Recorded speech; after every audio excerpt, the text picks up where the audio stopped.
చక్రైనా ఎడ్యుడే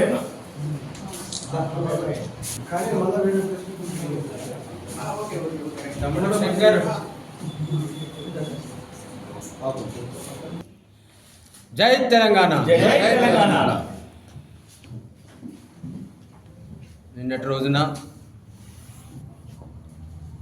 గౌరవ BRS party working president Telangana రాష్ట్రాన్ని దేశంలోనే అగ్రగామి రాష్ట్రంగా తీర్చిదిద్ది ప్రపంచ పట్టణంలో ప్రపంచ యవనికలో తెలంగాణకు ఒక ఖ్యాతిని సముపార్జించి పెట్టిన కేటీ రామారావు గారిని ఉద్దేశించి చొప్పదండి ఎమ్మెల్యే మేడిపల్లి సత్యం ఇష్టం వచ్చినట్టుగా మాట్లాడడాన్ని తీవ్రంగా ఖండిస్తూ ఉన్నాం. నోరు ఉన్నది కదా అని ఏది పడితే అది మాట్లాడడం, ఒక మనిషిలాగా మాట్లాడాలి, అన్నం తినే మనిషిలాగా మాట్లాడితే బాగుంటుంది. ఇవాళ ఈ రాష్ట్రంలోని ప్రజలందరినీ మోసం చేసిన 420 ముఖ్యమంత్రి 420 హామీలు ఇచ్చిన ముఖ్యమంత్రి రేవంత్ రెడ్డి దగ్గర పనిచేస్తున్న నువ్వు ఇలా ఎవరిని లఫంగలు అంటున్నావో, ఎవరిని థర్డ్ క్లాసర్లు అంటున్నావో ఈ రాష్ట్ర ప్రజలకు తెలుసు. ఇలా సిరిసిల్ల జిల్లా ప్రజలకు తెలుసు, చొప్పదండి నియోజకవర్గ ప్రజలకు తెలుసు. ఇలా రైతు బంధు 15,000 ఇస్తారని చెప్పేసి 10,000 ఇచ్చి మొన్న పంటకు 12,000 ఇచ్చిన ముఖ్యమంత్రి, అబద్ధం చెప్పిన ముఖ్యమంత్రి లఫంగన థర్డ్ క్లాస్ ఓడా, మరి ఇంకేవాళ్ళు థర్డ్ క్లాస్ ఉండు. మరి ఆడబిడ్డలకు కళ్యాణ లక్ష్మితో పాటు తులం బంగారం ఇస్తానని, చదువుకునే ఆడబిడ్డలకు స్కూటీలు ఇస్తానని చెప్పేసి ఎగ్గొట్టిన ముఖ్యమంత్రి లఫంగగాడా థర్డ్ క్లాస్ ఓడా, మరి ఎవరో మీరు ఆలోచన చేయాలి. అట్లాగే ఇలా రైతులకు సకాలంలో యూరియా కూడా ఇయ్యలేని, ఎరువులు కూడా సప్లై చేయలేని దిక్కుమాలిన ప్రభుత్వం, దిగజాడిన ప్రభుత్వం, నీ దిక్కుమాలిన ముఖ్యమంత్రి లఫంగానా, మరి లేకపోతే ఇంకెవరు లఫంగానో ఇలా రాష్ట్ర ప్రజలను అడగాలని చెప్పి నేను అడుగుతా ఉన్నా. ఎవరు లఫంగా? ఇలా ఈ రాష్ట్ర ప్రజలకు రాష్ట్రమంతా కూడా సమృద్ధిగా గోదావరి జలాలనిచ్చి, యాళ్లకు కడుపు నిండా కరెంట్ ఇచ్చి, సకాలంలో ఎరువులు ఇచ్చి, పండించిన ధాన్యాన్ని కూడా మద్దతు ధర చెల్లించి సకాలంలో రైతుల ఖాతాల్లో వేసిన ముఖ్యమంత్రి కేసీఆర్ గారు ఇలా ఈ రాష్ట్రాన్ని గౌరవప్రదమైన జీడిపిలో నిలబెట్టిన మంత్రివర్గంలో ఇలా స్థానం ఆనాడు పనిచేసిన మంత్రివర్యులు కేటీ రామారావు గారు. ఇలా రేవంత్ రెడ్డి పొగడ్తల కోసం, రేవంత్ రెడ్డి మోచేతి నీళ్ళు తాగే వ్యక్తిగా నువ్వు ఏది పడితే అది మాట్లాడితే చెల్లుద్ది అనుకుంటున్నావు. ఖబర్దార్. అనేక హామీలు ఇచ్చి ఇలా అడ్డదారిలో అధికారంలోకి వచ్చి ఇలా రేవంత్ రెడ్డి, ఆయన అన్నదమ్ములు తిరుపతి రెడ్డి, కొండలరెడ్డి ఇలా రాష్ట్రం మీద పడి ఒక డెకాయిట్లాగా, ఒక బందిపోటు దొంగల్లాగా దోసుకుంటా ఉన్నారు. ఇలా పేద ప్రజల ఇండ్లు కూలగొడతా ఉన్నారు, పేద ప్రజల ఆస్తులకు ప్రాణాలకు నష్టం వాటింపజేస్తూ ఉన్నారు. మరి ఎవరు లఫంగలు, ఎవరు థర్డ్ క్లాస్ వాళ్ళు ఆలోచన చేస్తున్నారు ఈ ప్రజలు. ఇలా ఎక్కడ చూడు గురుకుల విద్యాలయాల్లో పురుగుల అన్నం, కలుషితమైన ఆహారం, విషాహారం తిని ఆసుపత్రుల పాలవుతూ ఉన్నారు చిన్నారి విద్యార్థులు, అలాగే విద్యార్థులు. మరి విద్యా వ్యవస్థను గాడిలో పెట్టలేని నీ థర్డ్ క్లాస్ ముఖ్యమంత్రి లఫంగనా, లేకపోతే నువ్వా అని చెప్పేసి నేను అడుగుతా ఉన్నా. ఇలా ఏ రంగాన్ని చూసుకున్నా కానీ, ఏ వ్యవస్థను చూసుకున్నా కానీ నిర్వీర్యం చేసి, అబద్ధాలు చెప్పి, అడ్డగోలు హామీలు ఇచ్చి అవి నెరవేర్చలేక ప్రజాపాలన అని, ప్రజాహిత యాత్ర అని ఓ యాత్ర పేరు చెప్పి స్థానిక సంస్థలలో మళ్ళొకసారి అబద్ధాలు చెప్పి గెలవాలనే ఒక దుర్బుద్ధితో నువ్వు చేసే పాదయాత్రకు ఇదో పెద్ద పాదయాత్ర. ఆ కాంగ్రెస్ నాయకులు చేసేదానికి ప్రజల మద్దతు ఉన్నది. అదొక థర్డ్ క్లాస్ కాదు, అసలు క్లాసే లేని యాత్ర, ప్రజలు లేని యాత్ర. అది ప్రజాహిత యాత్రగా మీరు చెప్పుకుంటా ఉన్నారు. తప్పకుండా ప్రజలు మీ యాత్రలనే నిలదీసే రోజు వచ్చింది.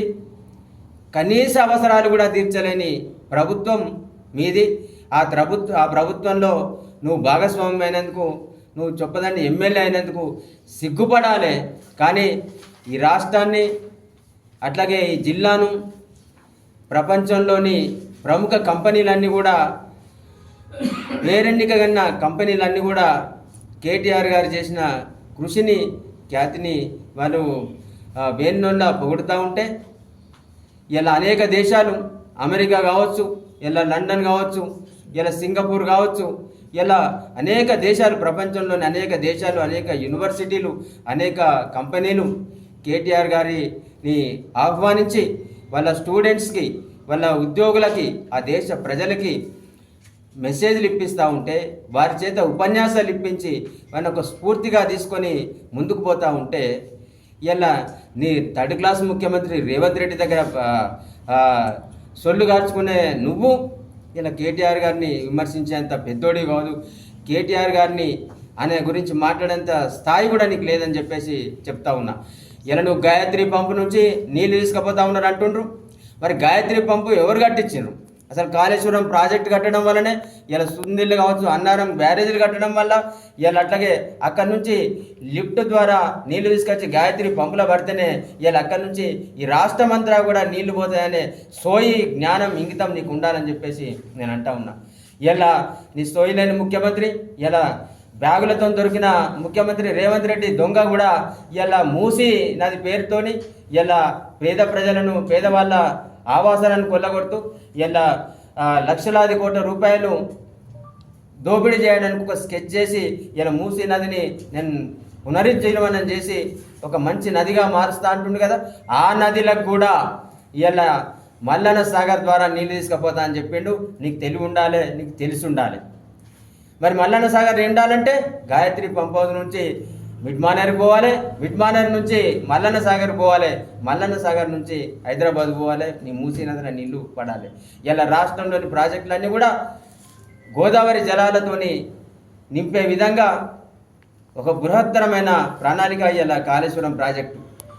కేసీఆర్ గారిని, ఆనాటి ప్రభుత్వాన్ని బదనాం చేయడం కోసం 1,00,000 కోట్ల అవినీతి అని చెప్పేసి కేవలం 2 పిల్లర్లు 100-200 కోట్లతోని అదేంటి రిపేర్ చేయగలిగే పిల్లర్లు కూలిపోతే ఇలా లక్షలాది ఎకరాలకు నీళ్ళు ఇవ్వకుండా కేసీఆర్ గారి ప్రభుత్వాన్ని బదనాం చేసే విధంగా ఓ అడ్డందిడ్డం కమిషన్ వేసేసి ఇలా కుట్రలు, కుతంత్రాలు, ఆరోపణలు చేస్తే ఇలా ఈ రాష్ట్ర ప్రజలు తెలుసుకోలేరని అనుకుంటా ఉన్నారు. తెలంగాణ రాష్ట్ర ప్రజలు చైతన్యవంతులు, తప్పకుండా తెలుసుకుంటారు. మీ అబద్ధాలు, మీ హామీలు, అడ్డగోలు మాటలు నమ్మి ఇలా మీకు అధికారం కట్టబెడితే ఇలా రైతులను నిద్రపోనీయకుండా చేసి వాళ్ళ చెప్పులు, వాళ్ళ సంచులు, ఇంకేదన్నా చేతికర్రలు అక్కడ లైన్లో పెట్టి ఇలా బస్తకు ఒక రోజు లైన్లో నిలబడే దుస్థితి ఈ రాష్ట్ర ప్రజలకు కల్పించింది మీ దరిద్ర ప్రభుత్వం, మీ అసమర్థ ప్రభుత్వం, మీ అసమర్థ ముఖ్యమంత్రి, మీ అసమర్థ మంత్రులు, అట్లాగే ఆ అసమర్థ ప్రభుత్వంలోని ఎమ్మెల్యేవు నువ్వు. అంతే తప్ప ఏదో ఆడలేక మధ్యలో ఓడు అన్నట్టు ఎక్కడ చూసినా కానీ ప్రజలు నిలదీస్తూ ఉన్నారు. హాస్టళ్లలో పోతే విద్యార్థులు నిలదీస్తూ ఉన్నారు, బయట పోతే రైతులు ఎదురుబడి కొట్టేటట్టున్నారు, ముఖం మీద ఉమ్మెట్టట్టున్నారు అని చెప్పేసి. అట్లాగే మహిళలు మరి మాకు హామీ ఇచ్చిన 2,500 రూపాయల పెన్షన్ ఏది, మరి ఆడబిడ్డలకు తులం బంగారం ఏది, అట్లాగే డెలివరీ అయితే ఆనాటి కేసీఆర్ గారి కిట్ ఏది, కేసీఆర్ ప్రభుత్వం కల్పించిన ఆ స్వావలంబనేది, అమ్మఒడి వాహనాలేవి, ఇవన్నీ నిలదీస్తారు, మమ్మల్ని ముఖం మీద దంతరని చెప్పేసి ఇలా ఇట్లాంటివన్నీ అదేంది చచ్చుబడిన ఆరోపణలు చేస్తూ ఇష్టం వచ్చినట్టు కేటీఆర్ గారిని, లేకపోతే హరీష్ రావు గారిని, లేకపోతే కేసీఆర్ గారిని మాట్లాడితే తస్మాత్ జాగ్రత్త. తప్పకుండా ప్రజాక్షేత్రంలో శిక్ష తప్పదు ప్రజల చేతిలో. 3 సార్లు ఓడిపోయి నాలుగోసారికి అయ్యో పాపమని గెలిచినోనివి. నీలాగా కేటీఆర్ 3 సార్లు ఓడిపోలే. నీలాగా కేటీఆర్ అదేంది ఏ పార్టీ మారితే ఆ పార్టీ మారలే. ఒకసారి తెలుగుదేశం, ఒకసారి కాంగ్రెస్, ఒకసారి తెలుగుదేశం మారలే. అడ్డదిడ్డం పార్టీలకు పోయి నీలాగా చెప్పలే. ఒక గౌరవప్రదమైన వ్యక్తిని పట్టుకొని ఈ రాష్ట్ర మంత్రిగా 10 సంవత్సరాల పాటు ప్రభుత్వాన్ని జీడిపిలో ఈ దేశంలోనే నెంబర్ 1గా నిలబెడితే 10 సంవత్సరాలు ఏం చేసినావు? ఇడికెళ్ళి గాయత్రి పంప్ హౌస్గా నీళ్ళు తీసుకుపోతావా? ఎట్లా తీసుకుపోతావు? నీ జాగిరా మరి నీ జాగిరా?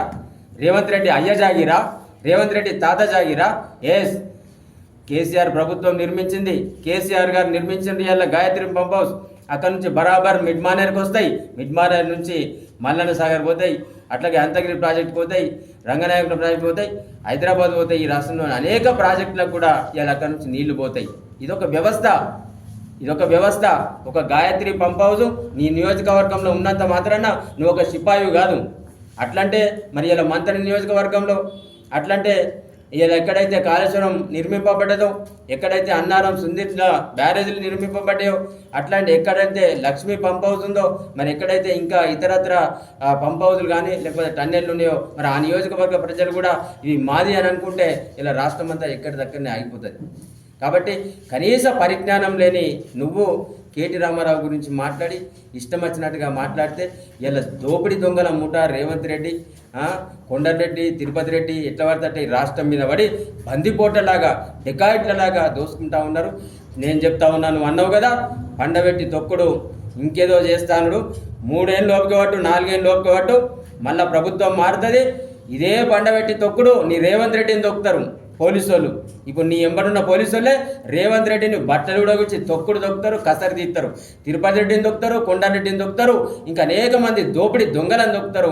వాళ్ళకు వత్తాసు పలికిన నీ అటువంటి 10-20 మంది పాగలగాలం కూడా బరాబరి తొక్కుతారు. ఇదే పోలీసులు తొక్కి ఇదే జైళ్ళలో పెట్టడం ఖాయం. కాబట్టి చెప్తా ఉన్నాం, నోరు ఉన్నది కదా అని చెప్పేసి ఇష్టం వచ్చినట్టు మాట్లాడితే తప్పకుండా ఎదురు దెబ్బలు తినే రోజు వస్తుందని చెప్పేసి హెచ్చరిస్తూ ఉన్నాం. నీ ఐషత్తు కాదు, నీ శక్తి కాదు, లేకపోతే నీకుండే స్థాయి కూడా సరిపోదు కేటీ రామారావు గారిని గురించి మాట్లాడదని చెప్పేసి ఖబర్దార్ హెచ్చరిస్తూ ఉన్నాం. ఇంకోసారి అసంబద్ధంగా మాట్లాడితే, అనవసరపు మాటలు మాట్లాడితే, ప్రగల్భాలు మాట్లాడితే ఊరుకుండేది లేదని చెప్పేసి హెచ్చరిస్తూ ఉన్నాం.